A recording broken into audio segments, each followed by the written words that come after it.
Bendito Padre, ponemos en tus manos este tiempo, Señor, y te rogamos que por favor nos ayudes a entender tu palabra en este momento.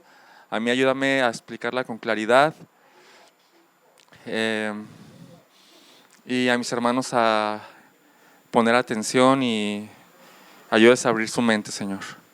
También te pedimos por la maestra Marisa y Ale, para que ellas puedan estar explicando las cosas con claridad a nuestros hijos y que nuestros hijos pues salgan edificados de ahí, de esta clase.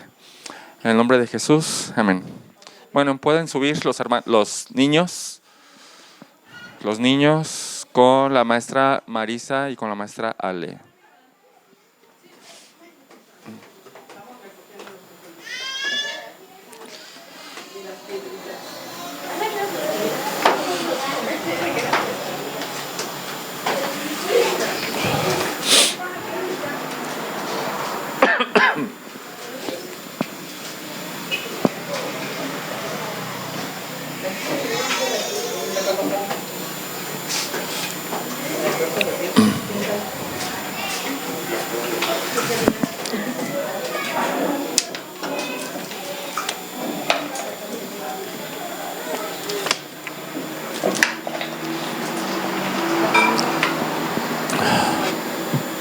Bueno, dado que estamos estudiando lo que llamamos doctrinas de la gracia, la semana pasada nos dimos un momento para estudiar esto que llamamos gracia. ¿Recuerdan qué definición dimos de lo que es la gracia de Dios la semana pasada? ¿Nadie? Algo que no merecemos, ¿ok? ¿Qué más? Es un regalo inmerecido. Ok. Básicamente, sí. Dimos esta definición. Gracia significa que Dios nos da su favor a pesar de ser inmerecedores de ese favor e incapaces de devolverlo. Y pensé que puede ser aún más claro, la verdad, porque todavía está la palabra favor, así como que ¿qué significa la palabra favor? Y entonces pensé en esto. Gracia significa que Dios nos otorga maravillosos beneficios a pesar de ser inmerecedores de esos beneficios e incapaces de devolvérselos, ¿no? Ahora, la palabra gracia, refiriéndose a este regalo inmerecido, se encuentra muy pocas veces en el Antiguo Testamento, quizás menos de 10. E igual la palabra favor en este contexto de regalo inmerecido también se encuentra muy pocas veces. Pero hay una palabra que mantiene toda la idea de gracia en el Antiguo Testamento. Esa es la palabra misericordia. La palabra misericordia aparece casi 300 veces en la traducción Reina Valera 60, y 150 de esas 300 veces aparece en el libro de los Salmos. Interesante, ¿no?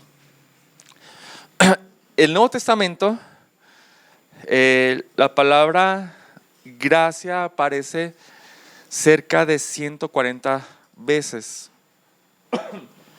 Y a lo que voy con estos datos es que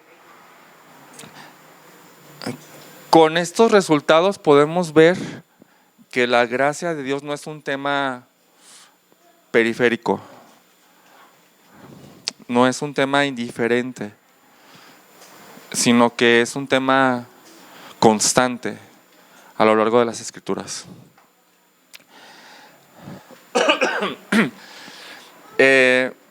Estos datos no son concluyentes, porque de todos modos, aunque no aparezca la palabra gracia, muchas veces la idea está en el texto, ¿no? Por ejemplo, vamos a Jeremías 32. Jeremías 32.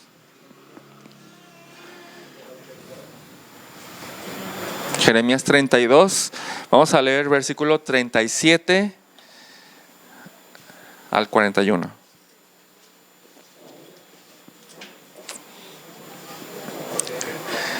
Jeremías 32, 37 dice, y quiero que observen, que pongan atención. Yo los reuniré de todas las tierras a las cuales los he echado en mi ira, en mi furor y con gran enojo, y los haré volver a este lugar y los haré morar seguros. Ellos serán mi pueblo y yo seré su Dios, y les daré un solo corazón y un solo camino, para que me teman siempre, para bien de ellos y de sus hijos después de ellos. Haré con ellos un pacto eterno, de que yo no me apartaré de ellos para hacerles bien, e infundiré mi temor en sus corazones para que no se aparten de mí. Me regocijaré en ellos haciéndoles bien, y ciertamente los plantaré en esta tierra con todo mi corazón y con toda mi alma. Es un pasaje donde no encontramos la palabra gracia, ni la palabra misericordia, ni la palabra favor. Sin embargo, toda la idea está aquí. ¿Sí lo pueden ver? La idea está aquí. Ahora, yendo un poco más lejos con esta idea, tendríamos que entender que toda la escritura, o sea, la escritura misma, la Biblia misma, es un regalo inmerecido. No sé si has pensado en esto, pero Dios no tenía ninguna obligación de darse a conocer a su creación, ni una sola. Él no tenía ninguna obligación, mucho menos de responder de cierta manera a su creación pecadora. Pero Dios quiso darse a conocer.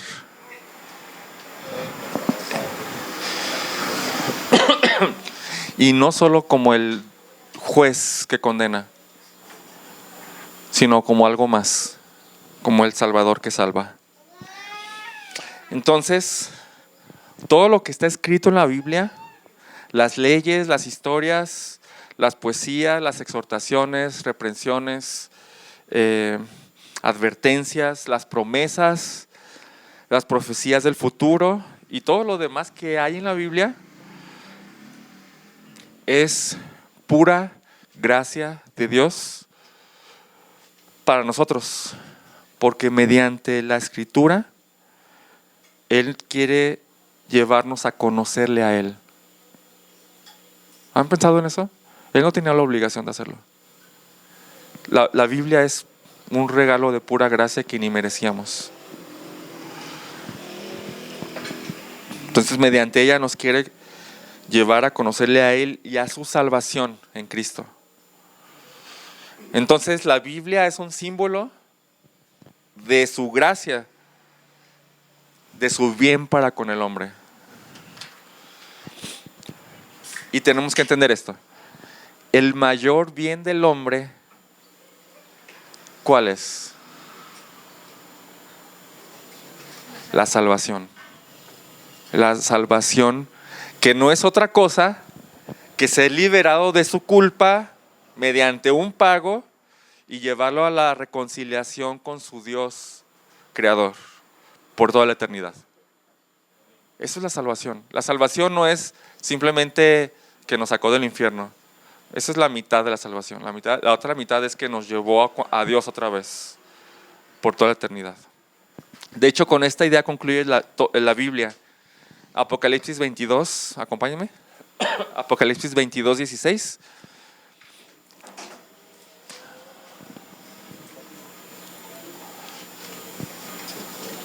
¿22, 19? 22, 16.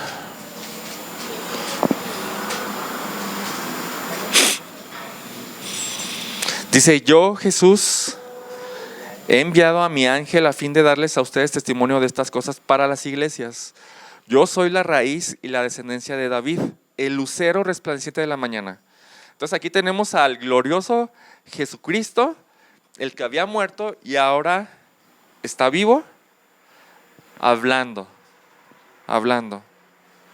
Y sigue diciendo, el espíritu y la esposa dicen, ven. Y el que oye, diga, ven. Y el que tiene sed, venga. Y el que desee, que tome gratuitamente del agua de la vida. Estamos concluyendo la Biblia. Estamos concluyendo la revelación de Dios. Y termina diciendo, es gratis. Es gratis, todo es gratis. 21, versículo 21. El último versículo. ¿Qué dice? La gracia, es el último pensamiento de la Biblia. La gracia del Señor Jesús sea con todos. Amén. Esto es lo que intentamos exponer en esta serie de doctrinas, la gracia de Dios. Por eso le llamamos las doctrinas de la gracia.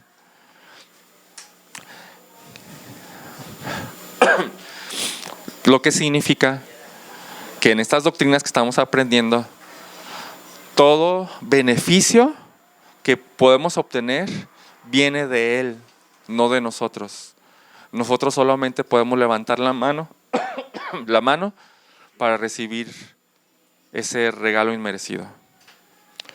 Bien, quiero también volver a leer la definición de estas 5 doctrinas. Por los que no han estado aquí.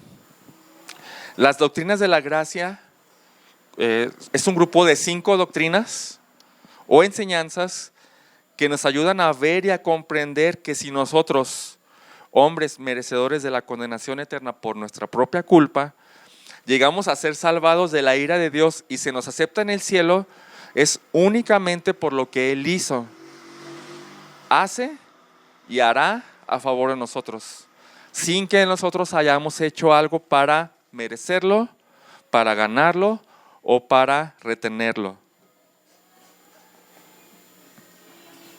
¿Sí se entiende esta definición? Ok. El nombre tradicional de estas 5 doctrinas, de cada una de estas 5 doctrinas es este: elección incondicional, expiación limitada, depravación total, gracia irresistible y perseverancia de los santos.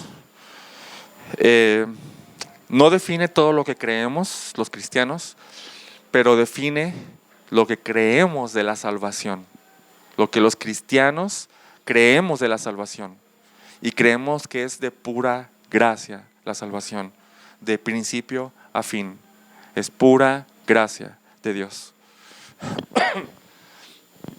Pero antes de entrar, vamos en la tercera, hoy vamos a ver la tercera, pero antes de entrar a la tercera quisiera que pudiéramos recordar cuáles fueron las primeras 2. ¿Se acuerdan de qué significa elección incondicional? ¿Quién quiere ayudarnos a recordar? Elección incondicional. Que Dios nos elige sin que nosotros pongamos nada de nuestra parte. ¿Ok? ¿Alguien más? Lo hizo desde antes de la fundación del mundo. Antes de la fundación del mundo. Sin que nosotros hayamos hecho algo. ¿Alguien más? Que tampoco nosotros podemos hacer algo para perderlo. La elección, bueno, pues sí, pues no. Ok, más bien eso se referiría a la salvación, ¿no? No hay nada que podamos hacer para perderla. Pero hay algo interesante. Cuando habla de elección, sí, nos eligió antes de la fundación del mundo, pero nos eligió ¿en base a qué? ¿En base a qué nos eligió? A que vio en que Él, estando en la eternidad pasada, vio en un futuro que nosotros íbamos a creer. ¿No, verdad? Sin condición. El fundamento sobre el cual se basa su elección es, como dice Efesios, el puro afecto de su voluntad. Solo porque Él quiso. Así lo quiso. Bien, eso es la elección incondicional. La expiación limitada está un poco más complejo, ¿no? Y empezamos a definir qué era expiación. ¿Alguien me quiere recordar qué es expiación? Es correcto. La expiación básicamente es el culpable le transfiere la culpa a un inocente. Ajá. Transfiere esta culpa y ese es el rescate por él.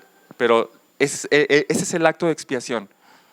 En el Antiguo Testamento, en el libro Levítico, hay un día que se llama el Día de la Expiación, donde hay 2 chivos expiatorios, y entonces sobre el que queda vivo es el acto más simbólico que podemos ver acerca de la expiación.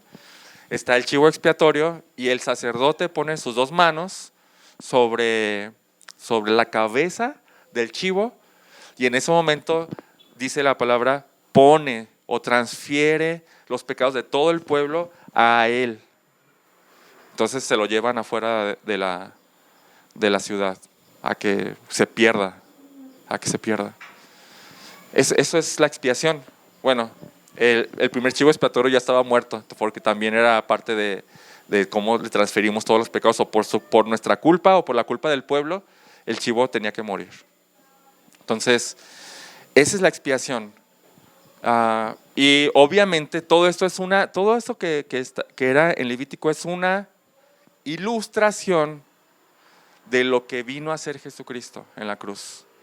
Cuando Jesucristo muere en la cruz, se nos transfieren nuestros pecados a Él, todos nuestros pecados, y entonces Él los paga y nosotros no pagamos.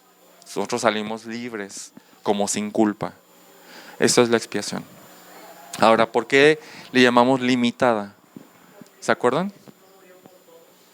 Ok, esto es algo difícil de entender, ¿verdad? ¿A quién le costó trabajo? ¿Quién era la primera vez que lo escuchaba? Levanta la mano. Cuando la primera vez que lo escuchamos es como que, ¿what? Pero el punto de todo es entender que cuando hablamos de lo limitado de la expiación, a veces pensamos en injusticia.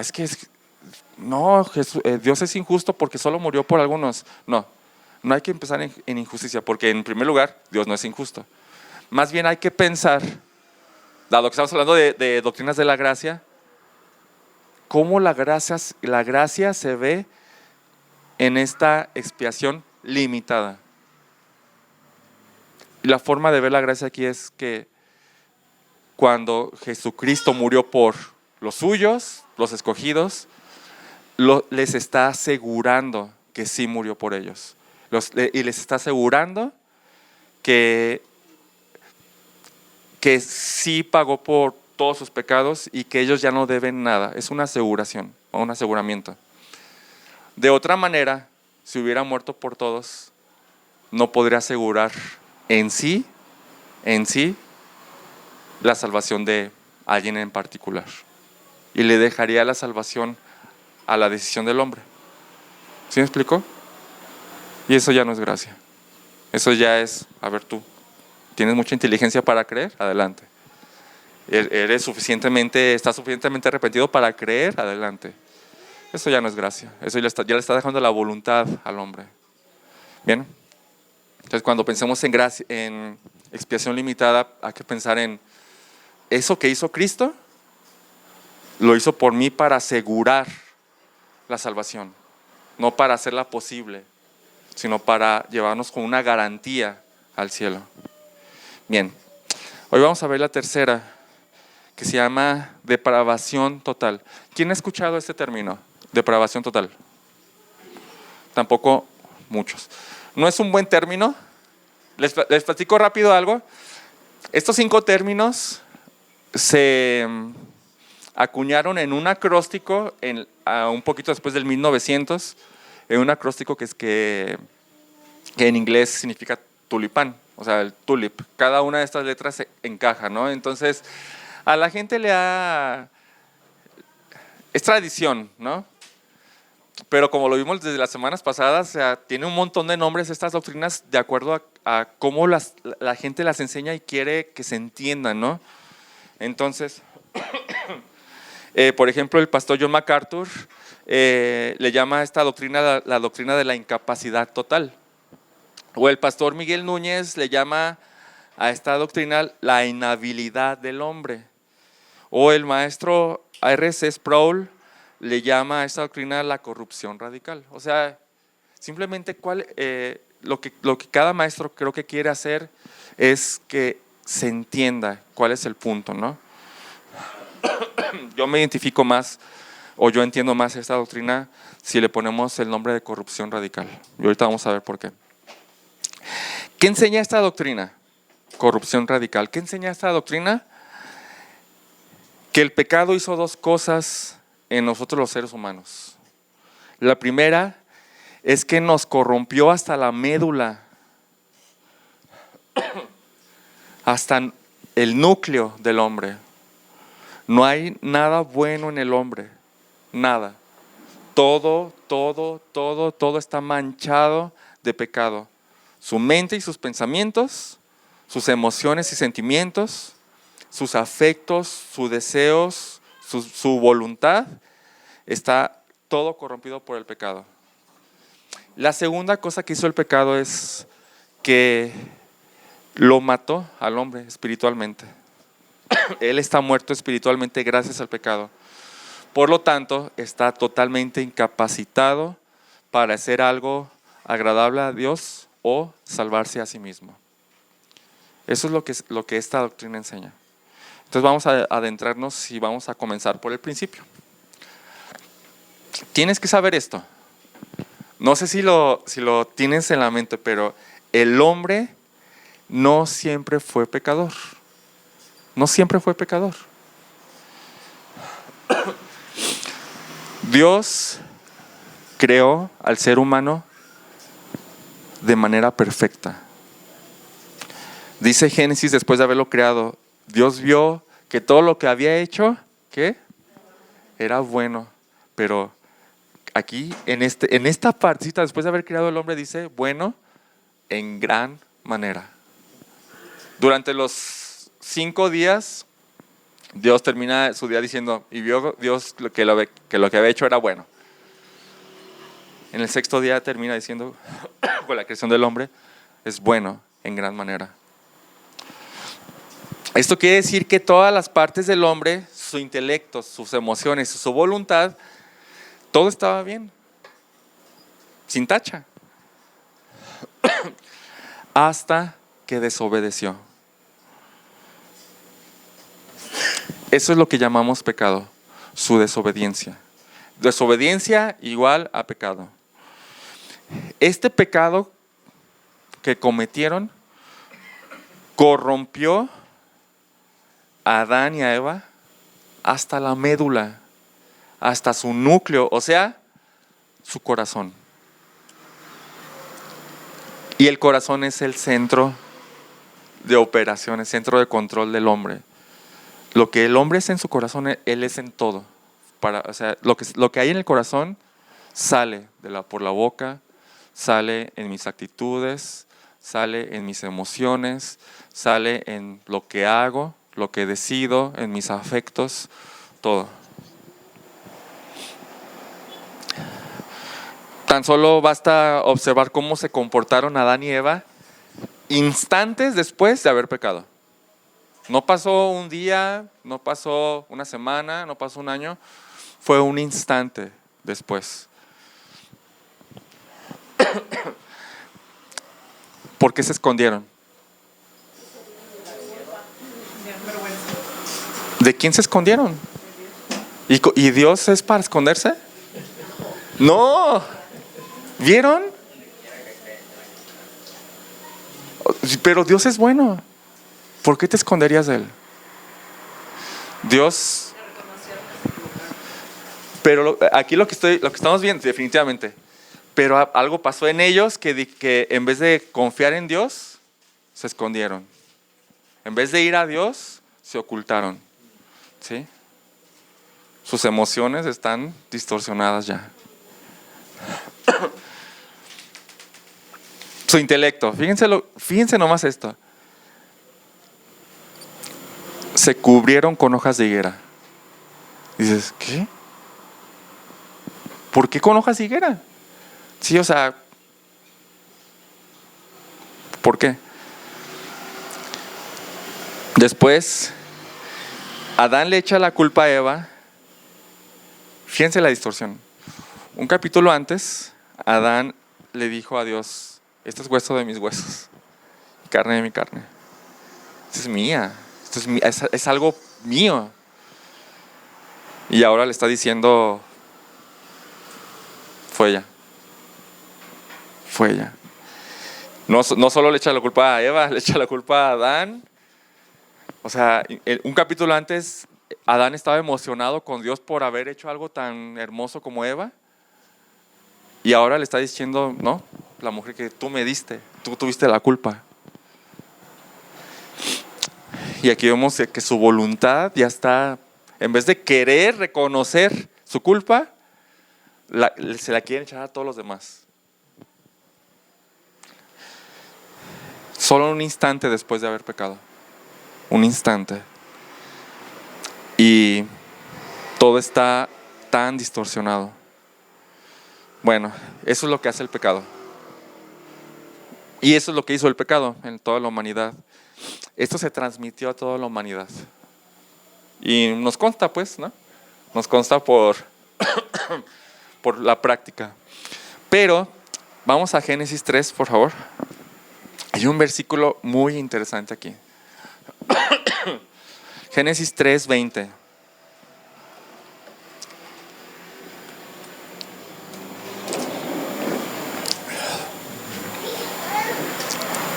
¿Quién lo quiere leer? Génesis 3, 20.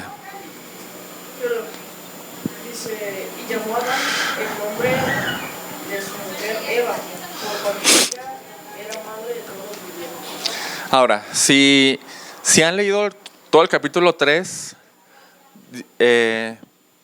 y lo conoces, dirías, ¿y este versículo qué es aquí? No tiene nada que ver. O sea, parecería que no tuviera nada que ver porque cuando le estaba poniendo nombre a las cosas, ¿en qué capítulo era? En el 2. ¿Qué hace aquí Adán todavía poniendo nombres? ¿No? Después hay que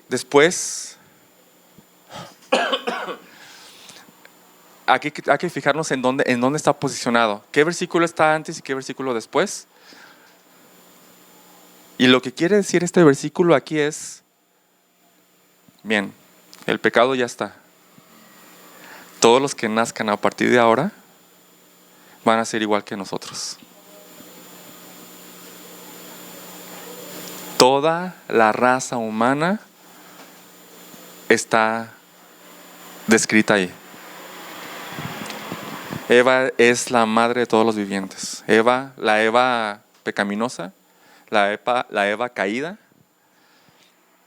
Ella es, bueno, contemplando a Adán, obviamente, ¿verdad? Y no tenemos que ir muy lejos para comprobar que toda la humanidad está mal. En el siguiente capítulo, el primer hijo nacido fue un asesino que asesinó a su hermano mediante un plan impulsado por la envidia.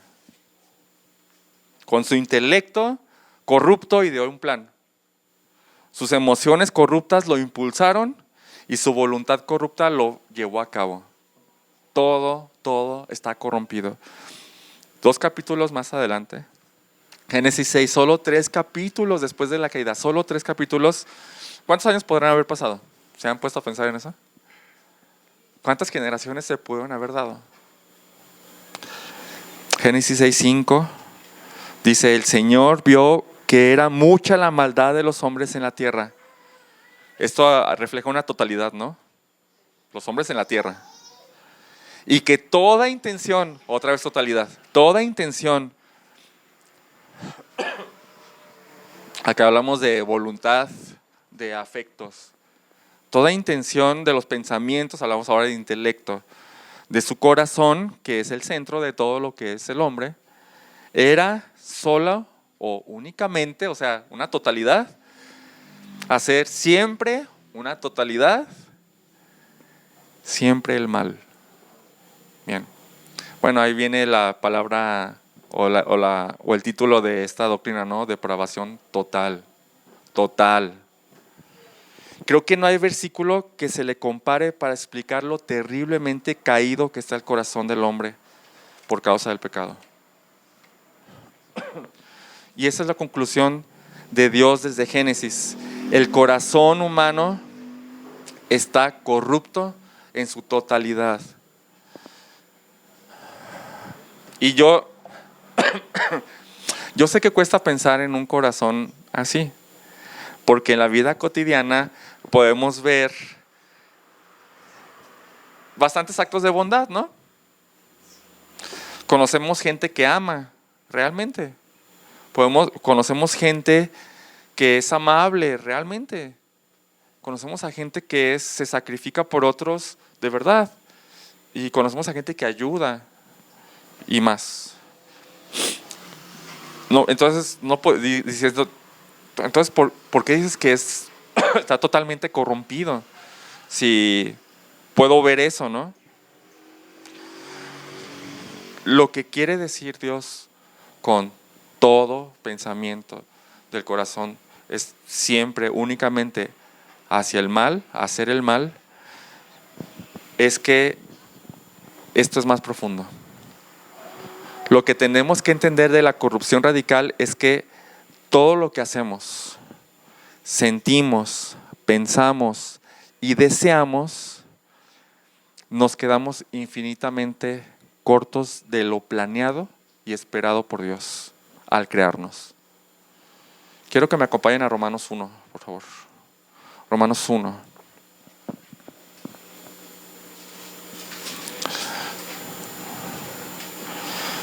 Y voy a intentar explicar esto que dije. Romanos 1, 18.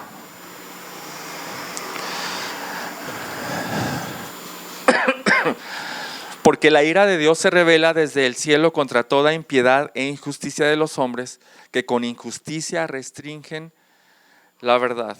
¿Qué significa esto? Que Dios está enojado en un grado sumo por la maldad del hombre y su resistencia a Dios. Y su resistencia a su verdad, a su realidad. ¿Por qué? Sigue diciendo, porque lo que se conoce acerca de Dios es evidente dentro de ellos, es evidente, pues Dios se los hizo evidente. Porque desde la creación del mundo sus atributos invisibles, su eterno poder y divinidad se han visto con toda claridad, siendo entendidos por medio de lo creado. De manera que ellos, ¿quiénes son ellos? Los de los que habló el versículo 18. No tienen excusa. O sea, que Dios les mostró con claridad a la gente. Ahora aquí, ¿de qué gente estamos hablando? De todo el mundo. De todo el mundo. De cada persona de todo el mundo. No excluye a nadie. Nadie puede decir, ay, es que yo no sabía. Yo no sabía que no existía Dios. No. Es que lo que está diciendo aquí es que Dios se los hizo evidente y lo hizo con claridad, como para que no tuvieran excusa.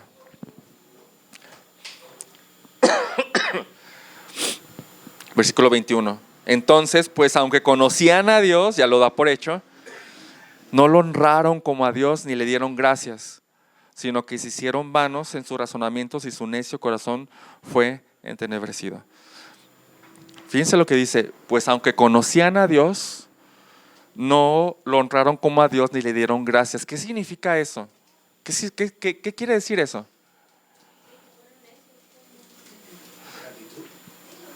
Espérense.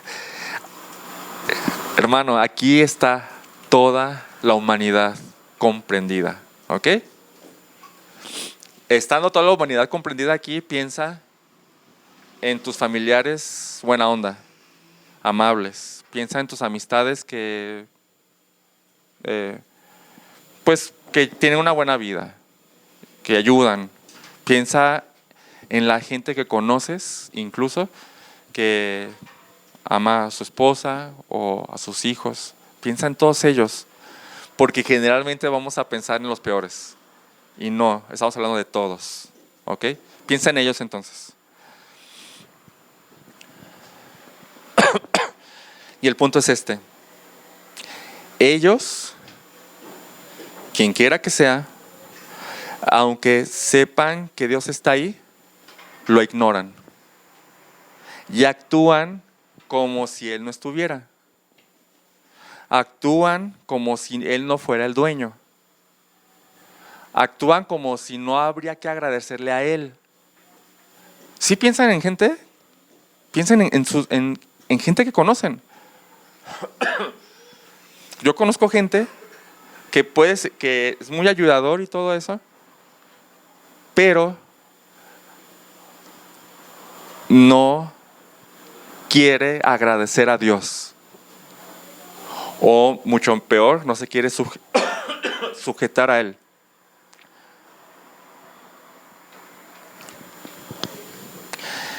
Actúan como si no lo necesitaran.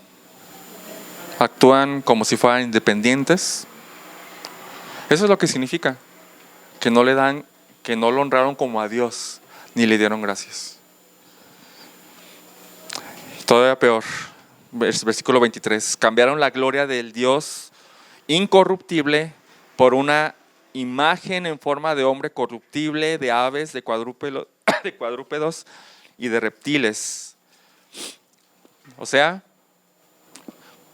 peor todavía, aunque sabían que a Dios tenían que darle la gloria, eligen dársela a alguien más o a algo más.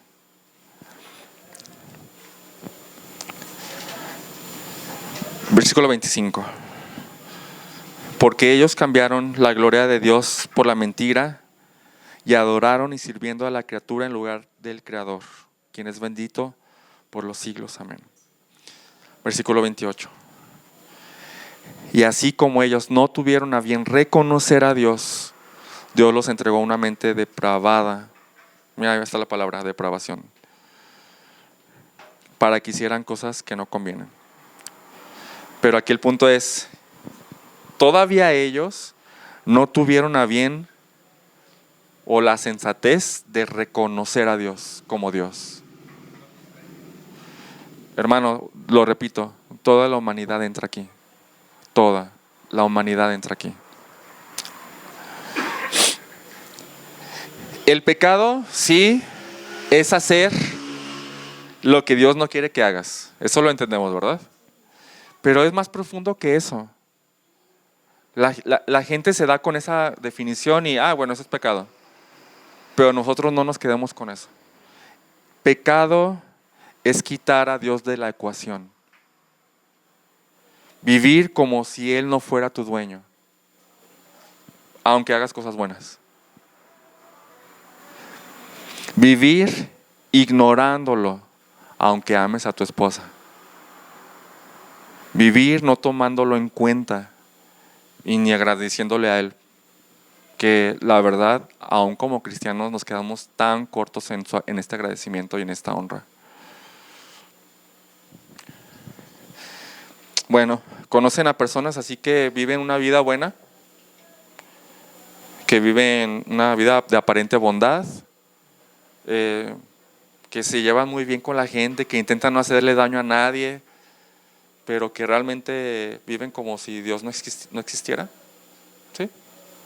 Eso es a lo que se refiere. No es que no pueden hacer algo bueno, es que quitaron a Dios de la ecuación. Y eso es deshonra tremenda.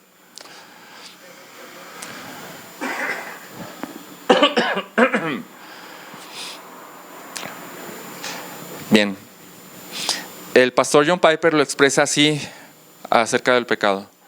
El pecado es la gloria de Dios no honrada, la santidad de Dios no reverenciada, la grandeza de Dios no admirada, el poder de Dios no alabado, la verdad de Dios no buscada, la sabiduría de Dios no estimada, la belleza de Dios no atesorada, la bondad de Dios no saboreada, la fidelidad de Dios no confiada, las promesas de Dios no creídas, los mandamientos de Dios no obedecidos, la justicia de Dios no respetada, la ira de Dios no temida, la gracia de Dios no apreciada, la presencia de Dios no apreciada, la persona de Dios no amada. Elevamos el término pecado. Ya no es lo que haces, es incluso desde adentro, que hay aquí adentro. Y la ofensa crece cada día. Ese es uno de los más grandes problemas. Con cada día que vives, la ofensa crece, crece y crece. Dice Romanos 2:5, ¿estamos en Romanos? Pero por causa de tu terquedad y de tu corazón no arrepentido, estás acumulando ira para ti en el día de la ira y de la revelación del justo juicio de Dios. Ese es el primer problema del hombre. Tiene un juez. Y el segundo problema es que es tu enemigo. Imagínate cómo sería un juez que a la par es tu enemigo. ¿Se va a detener o va a hacer todo lo posible para condenarte al hombre? Va a ser incansable para hacer su justicia. Un tercer problema es que el hombre por sí mismo no puede hacer nada. Esta corrupción total lo dejó tan incapacitado. O sea, la caída es tan grave que el hombre está tirado sin poder moverse. En lo absoluto. Él está muerto espiritualmente. Efesios 2, lo llama muerto en delitos y pecados. El estado de muerte espiritual es tal cual muerte. No puede responder a nada espiritual en lo absoluto. Quiero darte un ejemplo. Los 10 mandamientos. ¿Cuánta capacidad tiene el hombre para cumplirlos? Son solo 10, no son 250, 320, no son 10,000 leyes. Son solo 10 que las puedes contar con tus manos. ¿Cuánta capacidad tiene el hombre para cumplir los 10 mandamientos? Bueno, vamos a bajarle 5. Bajarle 1. ¿Un mandamiento? A ver, espérate. Está el mandamiento no matarás. ¿Todos hemos matado? Ah, ok. Somos puros asesinos aquí. Excelente, excelente. Tenemos que entender que los mandamientos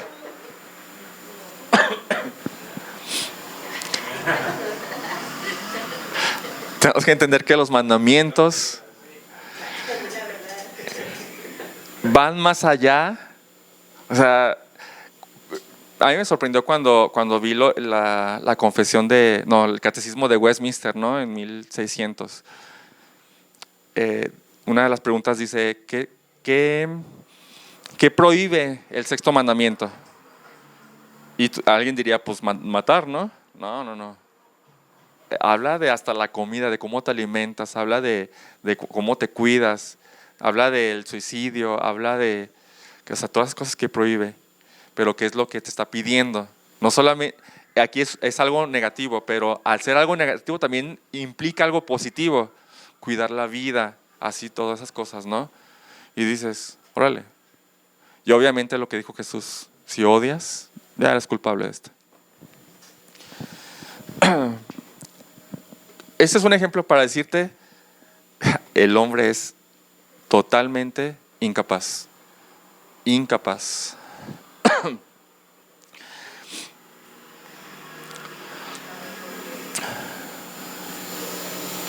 Peor aún, el hombre no tiene ninguna capacidad para acercarse a Dios por sí mismo. No tiene ninguna capacidad. Acompáñame a Romanos 8, por favor. Romanos 8, versículo 7.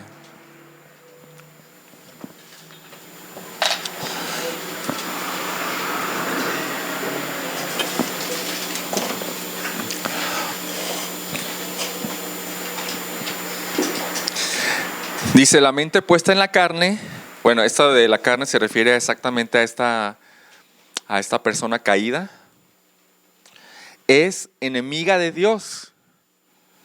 ¿Por qué? Porque no se sujeta a la ley de Dios.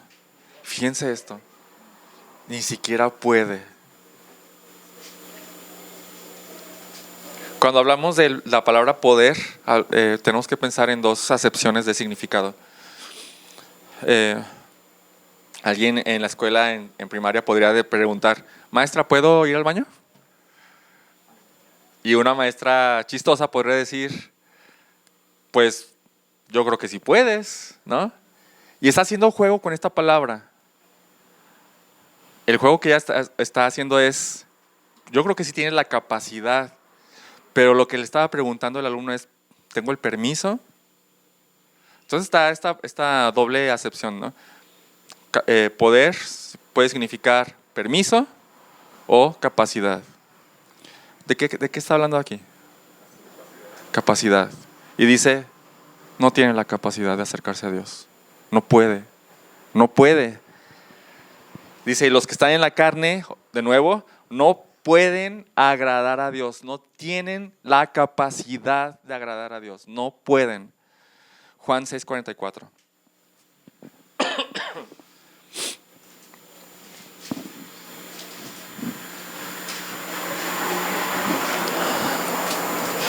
¿Quién lo quiere leer? 6:44. Juan 6:44. Adelante. Nadie puede venir a mí si no lo trae el Padre que me envió, y lo resucitaré en el día final. Ese es uno de los versículos más impresionantes. ¿Qué dice? Nadie ¿Puede venir a mí? ¿tiene el permiso o tiene la capacidad? Nadie tiene la capacidad de venir a mí, dice Jesús, si no lo trae el Padre. Es una incapacidad total. Por eso también se le llama incapacidad total o inhabilidad del hombre, ¿no? Aparte de estar corrupto totalmente. La caída lo dejó así. Así lo dejó la caída. Y así fue lo que todos heredamos. Dice David, en pecado me concibió mi madre. Y no es que la mamá de David era pecaminosa, sino que transmitió el pecado. Y eso es lo que transmitimos. Pecado, pecado, pecado, pecado. Nuestros hijos no les enseñamos a hacer lo bueno. No les enseñamos a hacer lo malo, ¿verdad? Lo que les tenemos que enseñar es no hacer lo malo, porque lo malo ya viene de fábrica.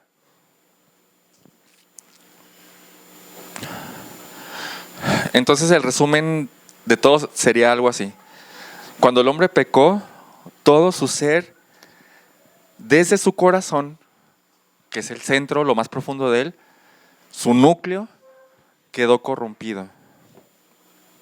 Entonces, todo lo que sale de ese hombre es infinitamente ofensivo para su creador. Todo. A lo mejor para la gente no es tan ofensivo. A lo mejor puede hacer algo agradable para la gente, pero para Dios es ofensivo. El creador se convirtió en juez y enemigo. Y lo peor de todo es que el hombre está muerto, inhabilitado, incapacitado para hacer algo. No puede hacer nada. Este es el retrato del hombre. Así es. No hay nada favorable. No es como el mundo quiere pintar al hombre, ¿no? Así como que el hombre es la maravilla del mundo. No, el hombre es lo peor. Bueno, pero se supone que estamos aprendiendo de las doctrinas de la gracia, y esta es una doctrina de la gracia. Y dices, ¿cómo la doctrina de la gracia? Se ve aquí la gracia en esta doctrina, ¿no? ¿Cómo podemos ver la sobreabundante gracia de Dios aquí? Vamos a Romanos 5, por favor.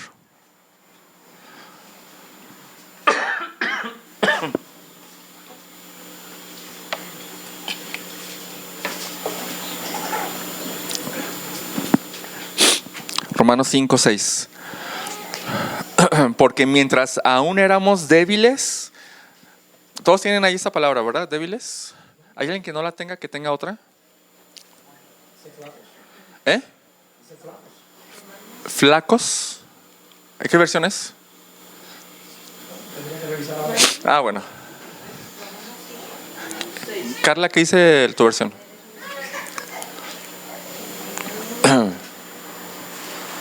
¿Cuál tienes tú? ¿También dice débiles?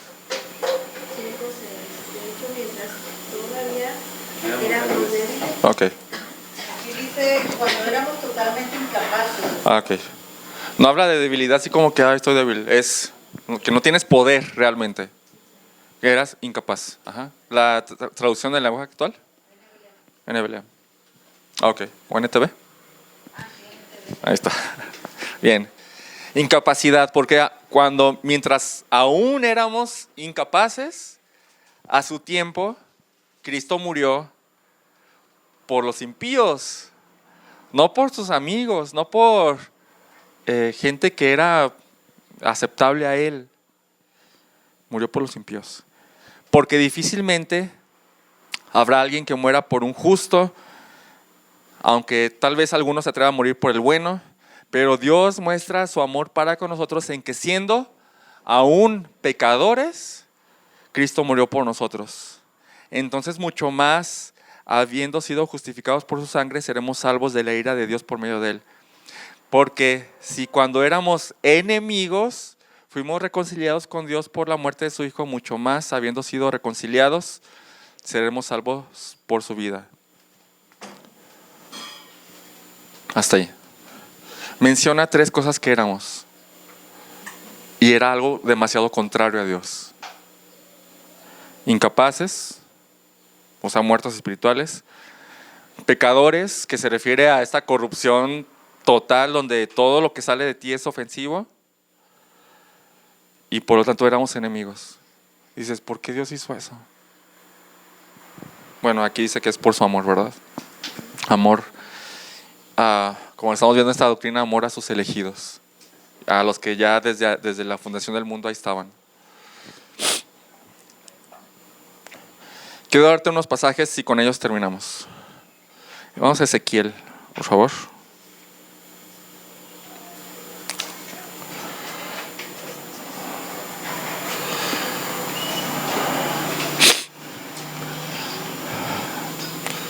Ezequiel 36, 25.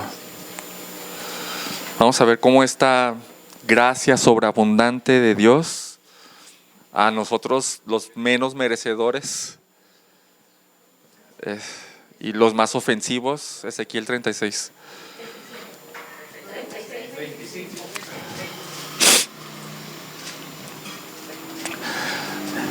Entonces los rociaré con agua limpia y quedarán limpios. De todas sus inmundicias y de todos sus ídolos los limpiaré. Además les daré un corazón nuevo y pondré un espíritu nuevo dentro de ustedes.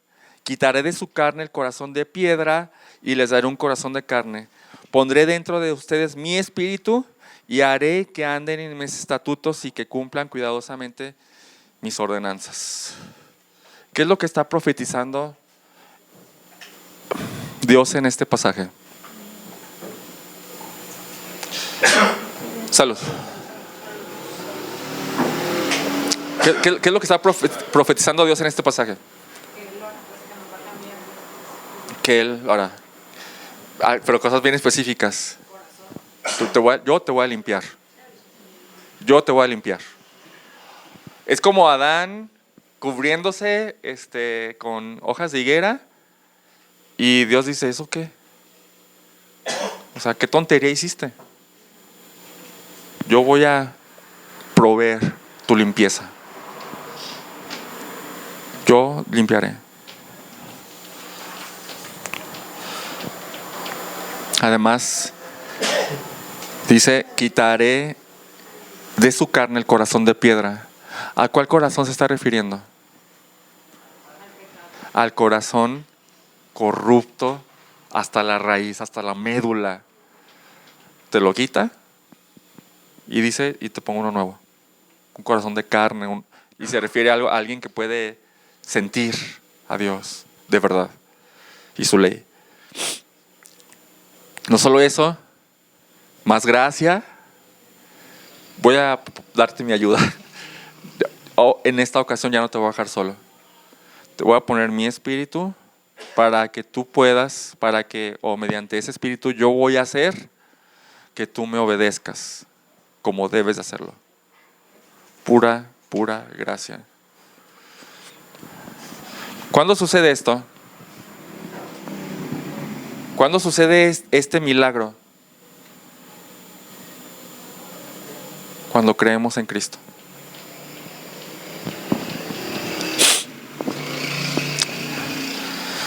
Jeremías 32.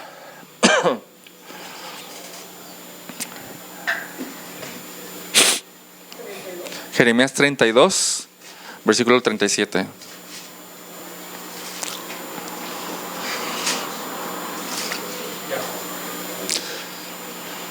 Yo los reuniré de todas las tierras a las cuales los he echado en mi ira y en mi furor y con gran enojo. Pregunta, ¿por qué los echó? Por el pecado. Por su rebeldía, su terquedad, su corazón tan corrupto que tenían para con Dios. Y aquí está la gracia. Y los haré volver a este lugar y los haré morar seguros. Ellos serán mi pueblo y yo seré su Dios. Dices, eso es gracia. Porque de ninguna manera lo merecías. De ninguna. Y les daré un solo corazón y un camino para que me teman siempre. Es gracia también, para bien de ellos. Ahí está la gracia. Es para bien de nosotros y de nuestros hijos. Haré con ellos un pacto eterno de que yo no me apartaré de ellos para hacerles bien. Wow. Esa es gracia. ¿Saben qué significa que no se aparte de nosotros para hacernos bien? Significa que haga lo que haga el cristiano, el que está dentro de este pacto. Haga lo que haga, haga lo que haga, haga lo que haga. Dios no va a dejar de hacer bien. Porque no depende de nosotros. Junto con eso, infundiré mi temor en sus corazones para que no se aparten de mí. Gracia, mucha gracia, mucha gracia. Y me regocijaré en ellos haciéndolos bien, y ciertamente yo los plantaré en esta tierra. No se van a ir de aquí. Lo voy a hacer con todo mi corazón y con toda mi alma. Dices, por alguien que te trató así, que te ofendió de tal manera, ¿así lo vas a hacer con todo el corazón y con toda tu alma? Ya no hay enemistad. Por último, Apocalipsis 22, por favor.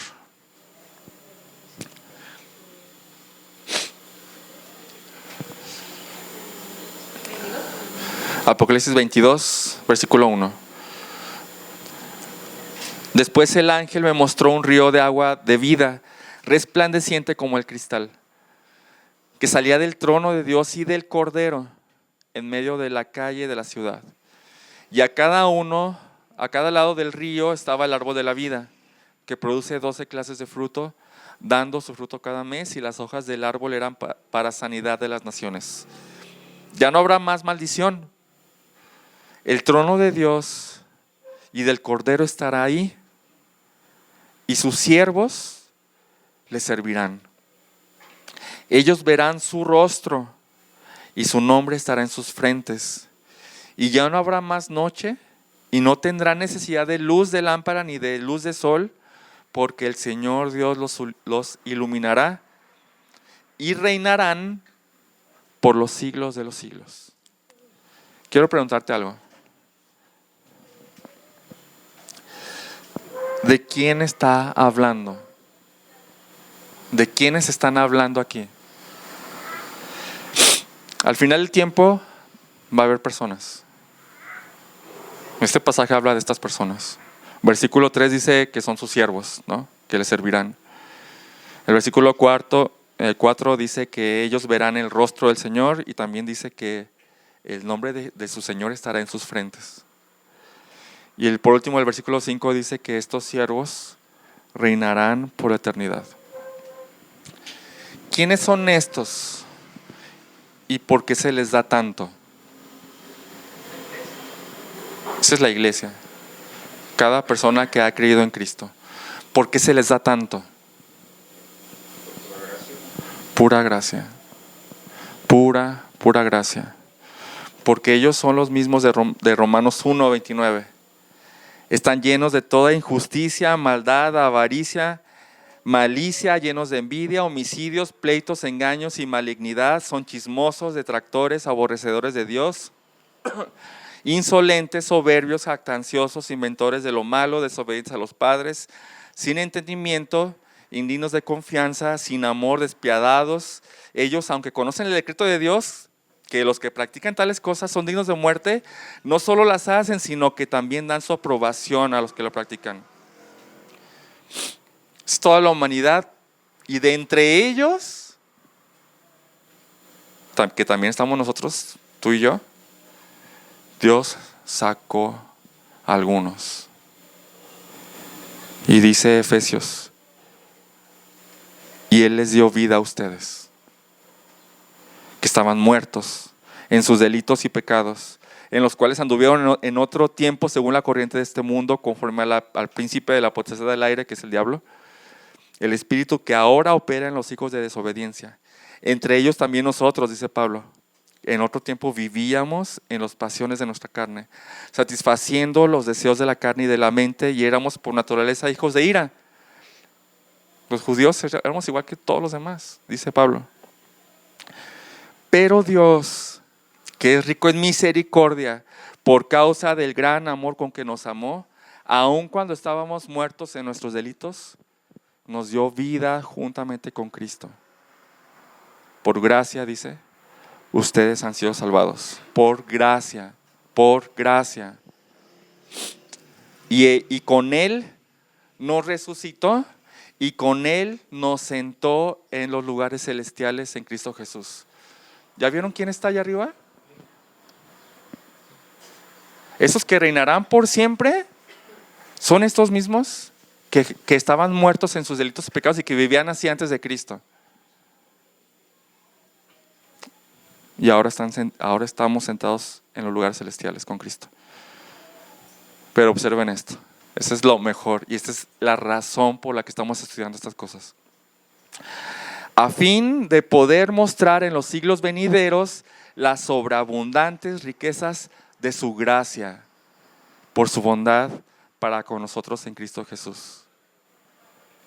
Vuelvo a decirlo, por gracia ustedes han sido salvados por medio de la fe. Esto no procede de ustedes, no procede de ustedes. Creo que queda bien claro, ¿no? No procede de ustedes, sino que es un regalo de Dios, un don de Dios. No es por obras, para que nadie se jacte, para que nadie diga, yo fui demasiado bueno, yo sí lo logré. Nadie se puede jactar de eso. Entonces, esta es la historia de los que están en Apocalipsis 21, reinando por siempre. Esta es nuestra historia. Si creíste en Cristo, si Él ya te salvó y ya te sacó de esa depravación total o de esa corrupción radical, si Él ya te cambió el corazón, si Él ya te limpió, esa es tu historia y esa es nuestro futuro. Y todo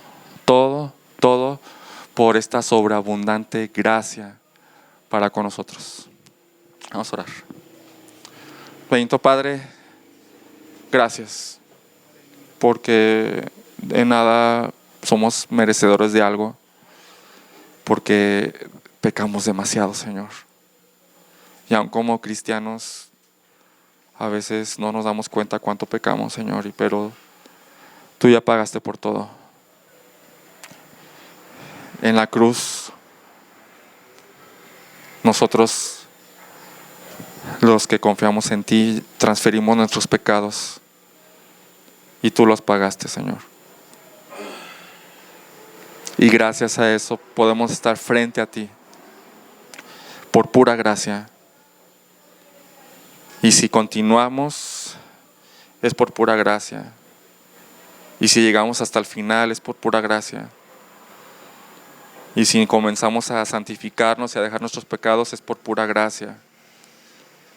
Y si llegamos al cielo a reinar contigo por toda la eternidad, es por pura gracia.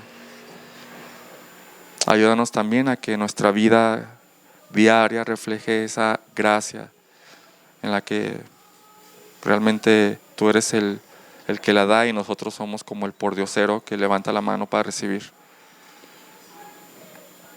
Ayúdanos a entender cada día mejor esto, Señor, y que nuestra vida lo refleje. En el nombre de Jesús, amén.